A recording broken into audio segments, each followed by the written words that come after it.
WhatsApp guys, आज हम देखने वाले सुधांशु त्रिवेदी सर का तूफानी भाषण। राहुल गांधी और सोनिया सबको उखाड़ फेंका, मतलब ओ भैया, मतलब कि दमदार वो होने वाला है भाषण। तो देखते हैं। चैनल बने तो प्लीज सब्सक्राइब, वीडियो को कर दे लाइक। ओरिजिनल वीडियो का लिंक है डिस्क्रिप्शन में। राज्यसभा में कहा गया है ये भाषण। 1 2 3 गो। देश के आर्थिक विषय के ऊपर विचार करने के लिए इस सदन में एकत्र हैं और मैं आशा करता हूं कि अर्थ के इस विषय के ऊपर सार्थक चर्चा से कोई सार्थक निष्कर्ष हम निकालने में सफल होंगे, इकोनॉमी के ऊपर, और व्यर्थ की बातों से बचने का प्रयास करेंगे। ये भी ठीक। यह भी एक सत्य है कि आज विश्व की अर्थव्यवस्था वैश्विक है। आज कोविड के समाप्त होने के बाद और विश्व के कुछ हिस्सों में युद्ध के कारण वैश्विक अर्थव्यवस्था की जो स्थिति है, चूंकि आज स्वाभाविक रूप से कोई देश ये नहीं कह सकता कि हमारे ऊपर कोई प्रभाव नहीं पड़ता, कुछ भी दुनिया में होता रहे। मेरे विचार से उस संदर्भ में हम भारत की अर्थव्यवस्था के बारे में विचार करेंगे, इंडिया की तो हमें अधिक बेहतर और सार्थक पक्ष नजर आएगा।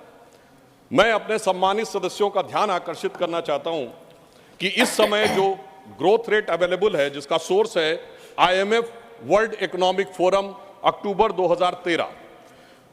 मैं छोटे मोटे देशों की बात नहीं कर रहा हूं, सामान्य देशों की बात नहीं कर रहा हूं। अमेरिका की 1.5 है %, European union 1.2, Germany 0.9, France 1.3, Italy 1.7, Spain 1.7, Japan 1, England 0.6, Canada 1.6 और अदर एडवांस कंट्रीज 2.2 और इसमें भारत 6.3। क्या बात है, ऐसा ताली होनी चाहिए। अब ये अक्टूबर 2023 का है और इतना ही नहीं मान्यवर, चुनौतियां कितनी बड़ी हैं इससे समझना चाहिए कि अमेरिका में सिलिकॉन वैली बैंक और सिग्नेचर बैंक, दो बड़े बैंक डिफॉल्टर हो गए।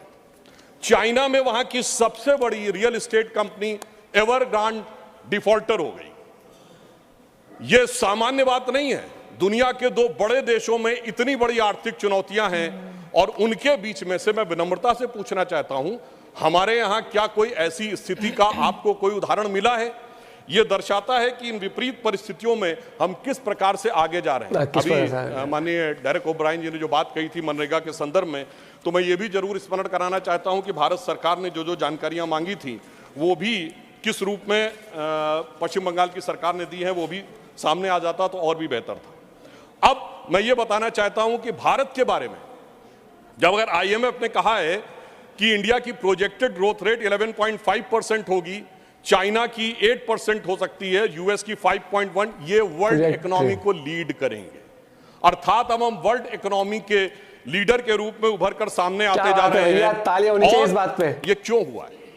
ये इसलिए हुआ है कि माननीय प्रधानमंत्री श्री नरेंद्र मोदी जी ने पिछले 9 वर्षों में जिस प्रकार की व्यवस्थित नीतियां बनाई हैं। मुझे स्मरण है कि जब जनधन अकाउंट खोलने की बात आई थी तो उस समय बहुत से अधिकारी वर्ग और व्यवस्था का वर्ग ये मानने को तैयारी नहीं था कि इतने जनधन अकाउंट खोले जा सकते हैं। आज 50 करोड़ से अधिक जनधन अकाउंट हैं और जिसमें सिर्फ धनवान लोगों के नहीं हैं, सामान्य लोगों के भी अकाउंट हैं, जिसमें डिपॉजिट अगर देखा जाए तो 51.5% ऑफ द फाइनेंशियल सेविंग है। PF में 26% की फाइनेंशियल सेविंग है, इंश्योरेंस में 17% की फाइनेंशियल सेविंग है। अर्थात हमारा 94.8% सेविंग बिल्कुल सेफ सेक्टर में है।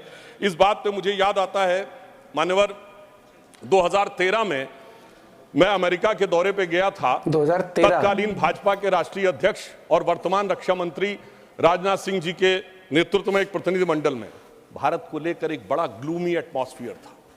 वहां पे लोग कहते थे the success story of India is over, मगर हम लोगों ने उन्हें आश्वस्त किया था the success story of India is not over, success story of India is waiting for Modi ji to come into power. क्या बात और है। आज अगर हम देखें तो वो साफ दिखाई पड़ रहा है। और मैं ये भी बताना चाहता हूं कि ये केवल ऐसे नहीं हो रहा है।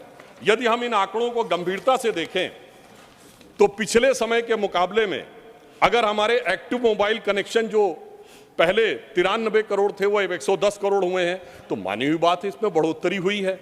अब यहां पर महत्वपूर्ण बात क्या है, पहले हम मोबाइल हैंडसेट का इंपोर्ट 78% करते थे, मोबाइल करते थे, 4% करते हैं। क्या बात है भैया। ऐसा तो नहीं है कि अगर हम 4%, इसका मतलब हमारी कितनी इसमें फॉरेन की वैल्यू बची है। मोबाइल फोन एक्सपोर्ट में हम पहले 15 100 करोड़ के आसपास थे, आज 90,000 करोड़ रुपए के आसपास। एक्सपोर्ट में भाई अगर हम नंबर ऑफ साहब, ऑटोमोबाइल सेल देखें तो मैं ये भी विनम्रता से ध्यान दिलाना चाहता हूं, अब ये सर्वेक्षण भारत सरकार का नहीं है कि ऑटोमोबाइल मैन्युफैक्चरिंग में, ऑटोमोबाइल की होल्डिंग में हम दुनिया के तीसरे नंबर के देश बने हैं। 7.5 करोड़ परिवार भारत में ऐसे हैं जिनके पास कोई ना कोई एक ऑटोमोबाइल जरूर है, चाहे 2 व्हीलर हो या 4 व्हीलर हो। तो मानवीय बात है, वो 7.5 करोड़ कोई धनाढ्य करोड़पति अरबपति नहीं है। ये इक्विटेबल डिस्ट्रीब्यूशन ऑफ वेल्थ का जो प्रयास प्रधानमंत्री मोदी जी के नेतृत्व में हुआ है, ये उसका प्रमाण है। अब मैं ये भी बता देना चाहता हूं कि पहली बार ऐसा हुआ है कि एशिया की इकोनॉमी कौन राइज करेगा, इसके बारे में यह कहा जा रहा है कि अब वो चाइना से शिफ्ट होकर भारत एशिया की इकोनॉमी का इंजन बन के उभरेगा।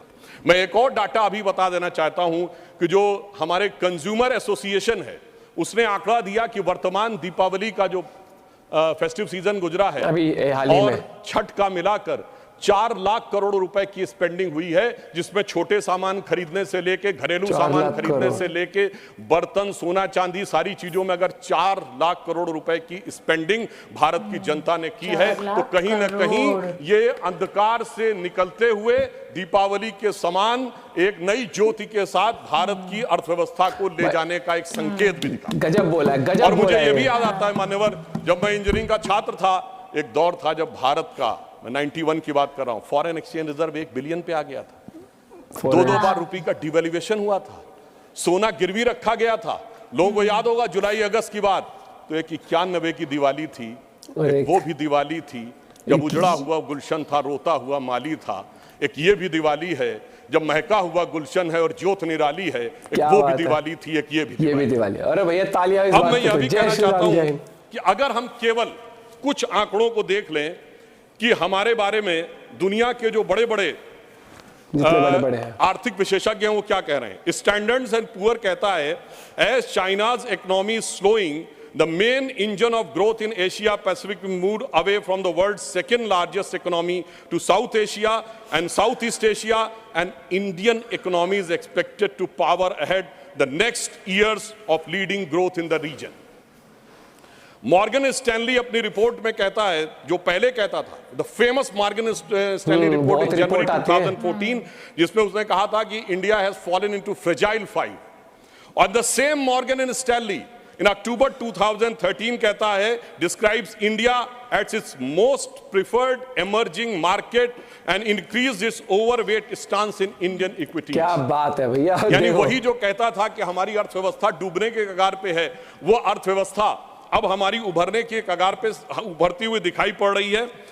Global economy is getting weaker and there are only a few bright spots such as US and India, says chief economist of the World Bank. A working paper released in April 2023 says, stacking up the benefits lessons from the Indian digital journey. इसका मुख्य कारण उन्होंने बताया है कि प्रधानमंत्री श्री मोदी जी के नेतृत्व में जो डिजिटल ट्रांसफॉर्मेशन हुआ है, उसने भारत को एक नए स्वरूप में पहुंचाया है, और इसीलिए यह कहा है IMF ने कि इंडिया एक फास्टेस्ट ग्रोइंग इकोनॉमी के रूप में आगे बढ़ रहा है। भाई सच्चाई है, डिजिटलाइजेशन जब से इंडिया का हुआ है, हर चीज एक घर बैठे हुए इंसान के लिए सुख सुविधा इतनी हो चुकी है कि अगर कोई सामान मंगाता है, घर में कैश नहीं है ना, तो बस भैया कार्ड लेके नहीं बैठना है, उसको मशीन नहीं लानी, QR कोड है, भेज दिया। एग्जाम्पल, घर पे डिलीवरी आई है, मान लो हमने कुछ अमेजोन से मंगाया, घर पे आया सामान, हम घर पे नहीं है, फोन आया जी सामान आया, हमने कहा रख दे, पेमेंट स्कैनर भेज दे, स्कैनर उसने भेजा, वहां से स्कैन करा। अब मान लो मैं वहां पर हूँ, अब कार्ड तो है मेरे पास, कार्ड लेके क्या फेंक के मारो उसको, ये चीज हो गई। या दुकान पे जाना, जैसे ऑफिस या कॉलेज में घर पे कुछ डिलीवर कर, जैसे हम लोग करना, पड़ोसी से बोल देना, पीजी में रहते थे, अब दिन में कोई होता नहीं था उस टाइम पे कि किससे, अब वो कैश ऑन डिलीवरी कर दो तो भाई किससे कैश दिलाओ, क्या बहुत। और आज के टाइम पर अगर आप देखते हो तो भैया ये नहीं कहना पड़ता, भैया एक बार पड़ोसी का नॉक करना, उसको बोल देते हैं, वो दे देगा कैश। भाई दुकान पे जाना हो, 1 रुपए की पेमेंट हो या 1 लाख की हो, और आज RBI का अपडेट आया है, if I am not wrong, कि UPI से आप 1 लाख तक की ट्रांजेक्शन कर सकते थे ना, लेकिन अब आप हॉस्पिटल में और एजुकेशनल इंस्टीट्यूट में 5 लाख तक की UPI से ट्रांजेक्शन कर सकते हो। तो ये बहुत बड़ी सहूलियत है। एग्जाम्पल, आपके बिल आते 2-3 लाख का बिल आता हो जाता है, तो बंदा ये नॉर्मली फोन लेके चलता है, या वो चीजें उस तरीके से सहूलियत बढ़ रही है। और ये सहूलियत तभी बढ़ेंगी जब सरकारें काम करेंगी। हाँ। तो ये हो रहा है, देश तरक्की कर रहा है। एक वो टाइम था जब 1 बिलियन का था और आज ये देख लो, लोग स्पेंड कर रहे हैं इतना पैसा, मार्केट में लोग खर्च कर पा रहे हैं ना। 4 लाख कितने करोड़ की बताया है कि दिवाली पे लोगों ने छोटे सामान से बड़ी, तो उसका ये ना कि पैसा वेस्ट हुआ, नहीं, वो पैसा हम लोगों ने कमाया, हम लोगों ने उसमें से कुछ हिस्सा, मान लो हमने 10,000 की शॉपिंग करी दिवाली पे, किसी ने 50,000 की करी, बड़े अमीर आदमी ने 2 लाख की कर दी, तो ऐसा करके मार्केट में गया पैसा। अब मार्केट में जो दुकानदार है वो भी इंडियन ही है, उनके पास है, उन्होंने प्रॉफिट कमाया, तो ऐसे ही मोबाइल का कितने करोड़ से कितने 90,000 करोड़ का बताया कि एक्सपोर्ट हो रहा है भैया। और अब इंडिया में असेंबलिंग हो रही है, बहुत पैसा बचता है हर एक चीज। ये उभरता हुआ भारत है, और ये भारत एक वक्त ऐसा आएगा जब चाइना और अमेरिका देखते रह जाएंगे और इंडिया नंबर 1 होगा। ये लिखवा के ले लो, क्योंकि जो क्षमता इंडिया के ना, सोने की चिड़िया ऐसे ही नहीं कहा जाता था, और ये दोबारा प्रूव होकर दिखाएगी इंडिया, देख लेना। तो लूट के ठीक है, और सोने की चिड़िया का मतलब सिर्फ यही नहीं होता कि सोना होना, इंडिया के वो देख लो, स्पाइसेस थे, कितनी चीजें थी, और आने वाले वक्त में आप देखना इंडिया बनेगा विश्व गुरु भैया। आपकी बात क्या है, इस पॉइंट में कैसे बताना। मिलता है आपसे वीडियो के साथ, बाय बाय, टेक केयर।